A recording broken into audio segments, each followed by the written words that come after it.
She whispered, "You're a great guy, but nobody dreams about marrying a great guy anymore." I nodded, paid the restaurant bill, and walked away without an argument that night. 5 months later, she started posting quotes about regret after her new boyfriend missed her birthday to attend a party with his ex. "You're a great guy, but nobody dreams about marrying a great guy anymore." She said it softly, like it was a compliment, like she was doing me a favor by explaining it. The restaurant was warm, candles on every table, the kind of place where the bread comes in a cloth napkin and the wine list is longer than a lease agreement. I set my fork down, didn't say anything for a moment, just looked at her. Abigail had her chin tilted slightly upward, the way she always did when she thought she was being wise. Her hair was down. She looked beautiful. She knew it.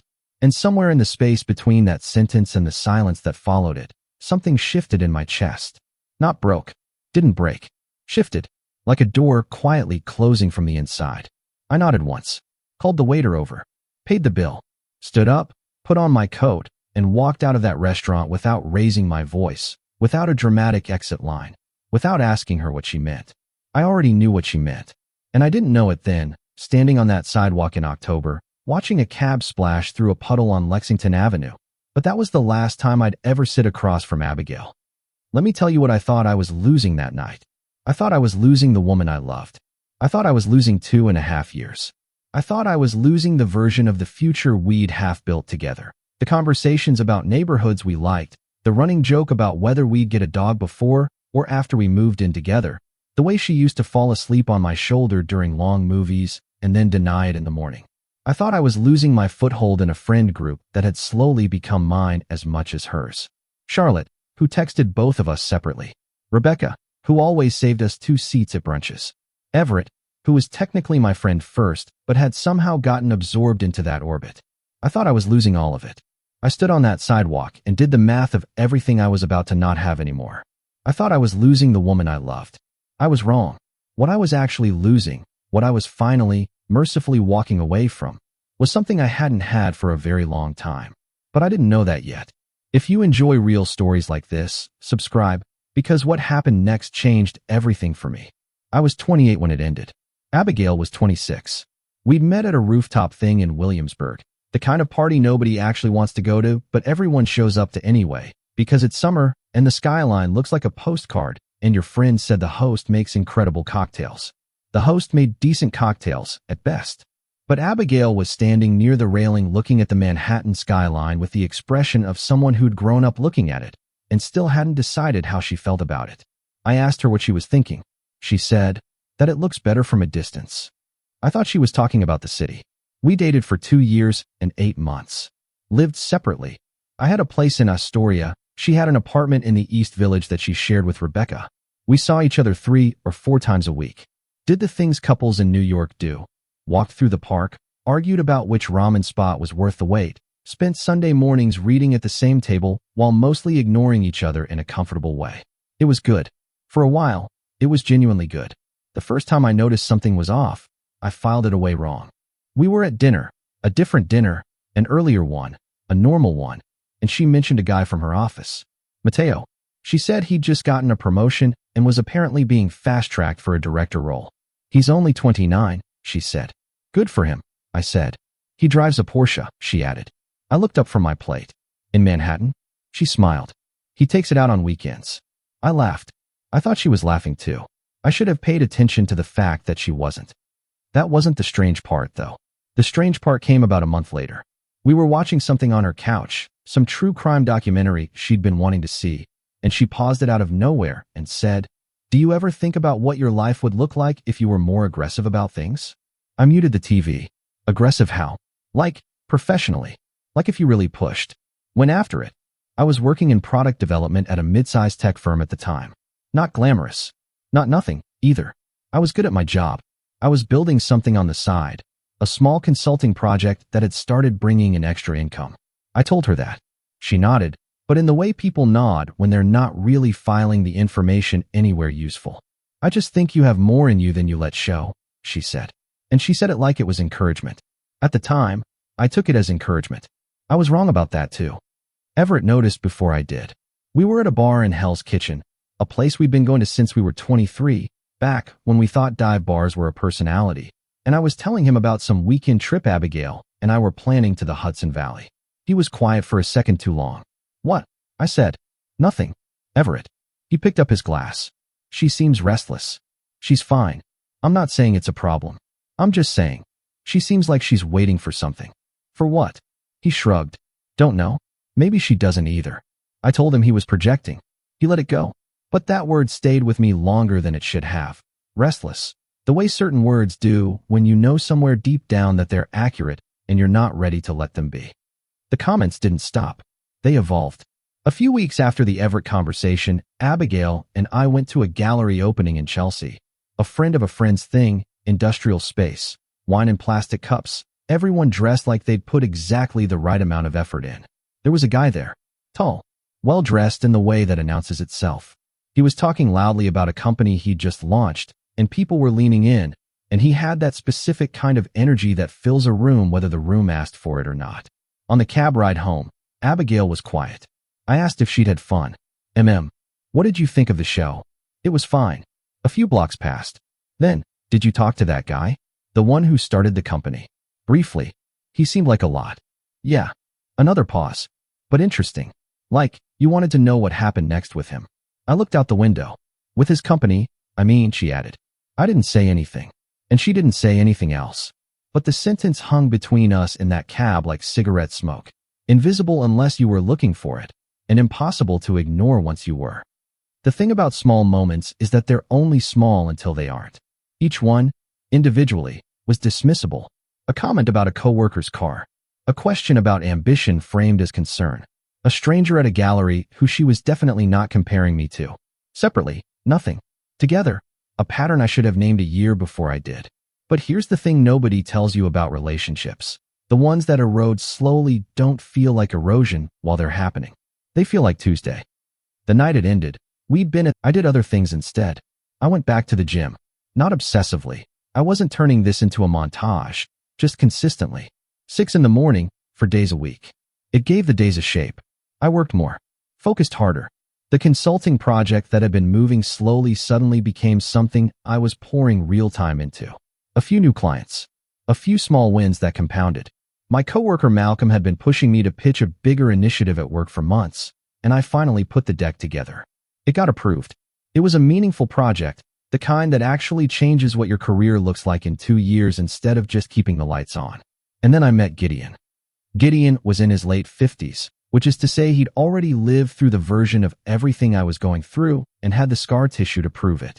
He'd been brought in as an advisory consultant on the initiative I was leading, and we clicked immediately, not in a dramatic way, just in the way you click with people who operate from the same basic values and don't need to announce it. We got coffee after a long project meeting one afternoon. At some point I told him, without a lot of detail, that I'd recently ended a long relationship. He nodded. You walked away? Charlotte and I had kept in touch. She was careful about it. The way good people are when they're trying to maintain both sides of a dissolved relationship without weaponizing either. She never brought Abigail up first. She answered when I asked in a general way. One afternoon she called.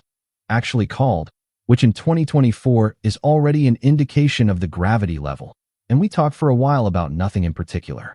Then, near the end, she said, I'm a little worried about her, honestly. Why?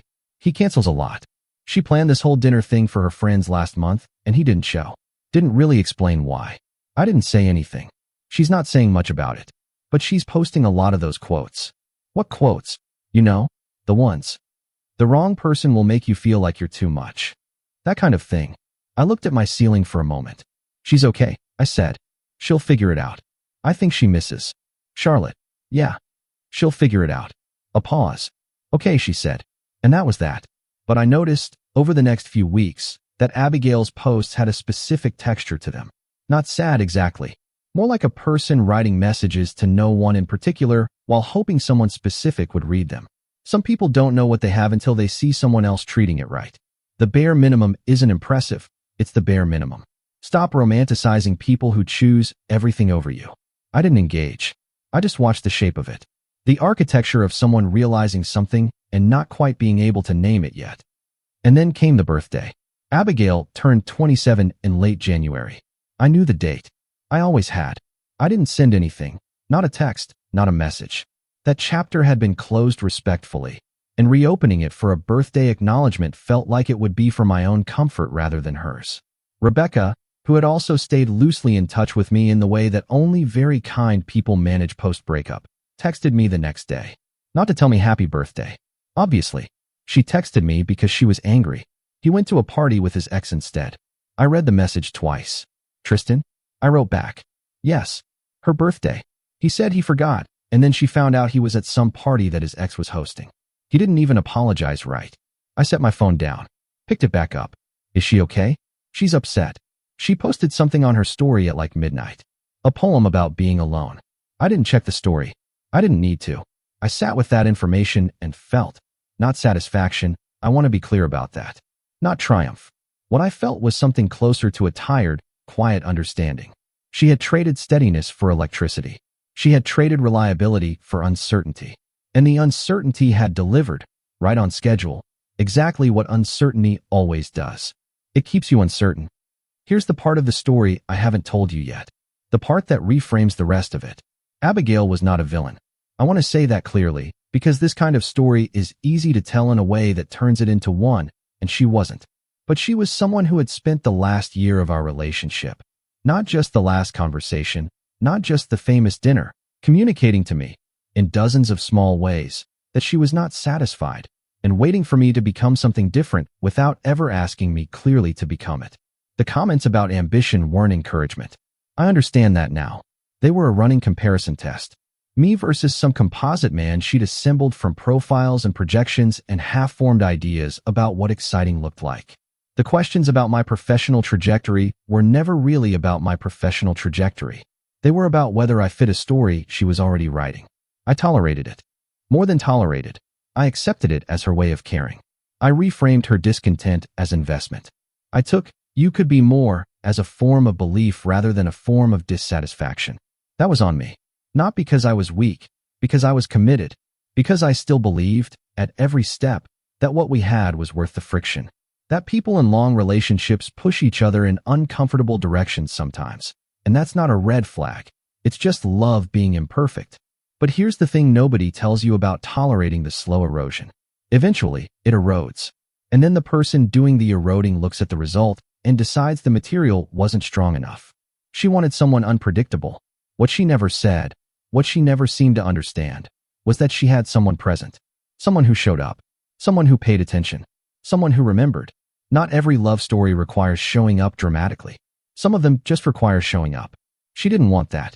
And here's the thing I had to sit with, hard, in those quiet weeks after. She was allowed not to want that. People are allowed to want what they want. But what they don't get to do is repackage that want as a character flaw in the person they're leaving. "You're a great guy" is not a problem I need to fix. She reached out in March. Not directly at first. A mutual follow request. A view on one of my stories, which I noticed. The way you always notice when someone specific appears in that small anonymous column of names. Then a like on a photo I'd posted. A professional milestone thing, nothing personal. Then, 3 days after that, a message. "Hey, I saw your post. Congrats on the project. That's really big. I hope you're doing well." I read it once. Let it sit overnight. Wrote back, "Thanks. Things are good." And left it there. She responded within minutes. A longer message this time. "I've been thinking a lot lately. About a lot of things. I feel like I've been in a weird place. I don't know. I just wanted to reach out." I sat with this. The careful non-specificity of it. The door left open at the end. The way it was written to allow for any response, including the one she was probably hoping for. I thought about Gideon's saying, "The instinct to fight a clear ending is one of the most expensive ones people have." I wrote back, "Hope you're okay. Take care of yourself." And then I set the phone down. I heard through Charlotte, 2 weeks later, that Abigail and Tristan had officially ended things. I didn't ask for details. She called once. Not a text. An actual call, a Thursday afternoon in April, while I was walking back to the office from a lunch meeting. I looked at the screen for 2 full rings. And then I answered. Not because I was hoping for something. Not because I hadn't moved on. I had, quietly, in the way that matters, which is you stop building your inner life around someone's absence. I answered because I respected what we'd had enough to not reduce it to a declined call. "Hey," she said. "Hey." A beat. "Is this weird?" she asked. "A little." She laughed. Small, genuine, tired. She stopped. Started again. I wanted to say something. If you'd let me. Go ahead. I think I was wrong. About what I said. About that whole way of thinking. I kept walking. A cab honked somewhere behind me. I told myself I wanted someone with more edge. More uncertainty. Like that meant more depth or something. And another pause. I was wrong. I think I confused unsettling for interesting and mistook reliability for boring. And I'm sorry for the way I framed it. You deserved better than being made to feel like being a good person was a deficiency. I stopped at a crosswalk. The light was red. I let her words land and settle. Here is what I did not feel.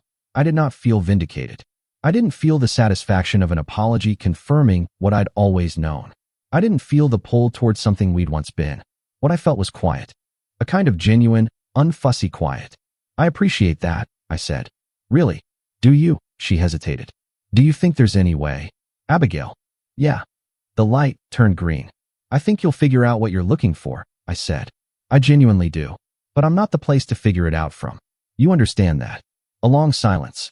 Yeah, she said. Soft. I think I do. Take care of yourself, I said. And I walked across the street.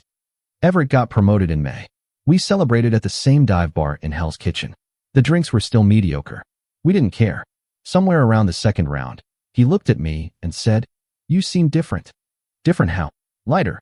I thought about that. I think I just stopped carrying things I wasn't supposed to be carrying, I said. He nodded, the way he does when something lands correctly. She called, right? He asked. Yeah. And nothing. We talked. It was fine. It was just done. He raised his glass. Good, he said simply. And we moved on. Malcolm and I ended up co-leading the initiative that got green-lit, and by the time summer came, it had turned into something that changed the shape of both our careers. Not overnight. Not a movie moment.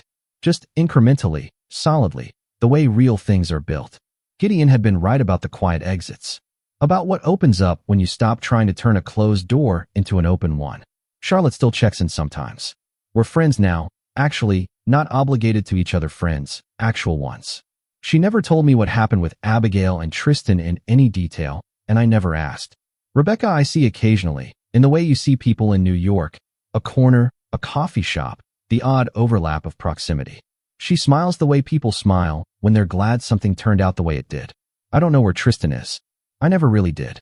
And Abigail, last I heard, she was doing better. Genuinely. I didn't track her story and I didn't need to. I hoped she was learning the thing she hadn't learned yet. I think she was. That's the thing about people who hurt you without malice. You can wish them well. Not because you owe it to them. Because you owe it to yourself to not carry the weight of hoping they fail. That restaurant on Lexington Avenue is still there. I walked past it once, on a different errand in a different season, and I looked at it for a moment. The warm light in the windows. The tables. The place where someone told me, softly and sincerely, that being a good person was the least desirable version of me. I stood there for maybe 3 seconds, and then I kept walking. By the time she missed me, I was already somewhere else.